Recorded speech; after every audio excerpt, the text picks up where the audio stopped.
বলেছিলে নাই বা মনে রাখলে, সেই কথা যে মিথ্যে তা তো জানতে।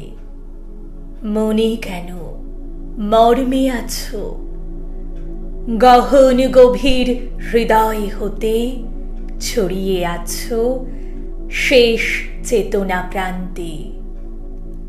আছো প্রাণের পরম ক্ষুধায়, নয়ন শ্রবণ ভরা সুধায়। এই জীবনের প্রতি পাতায় নিত্য তোমার সই থাকে। দিয়েছ সুর, দিলে ভাষা, আকাশ লোভী বিরাট আশা। প্রণাম লহ মুগ্ধ মনির আজ 25শে বৈশাখে।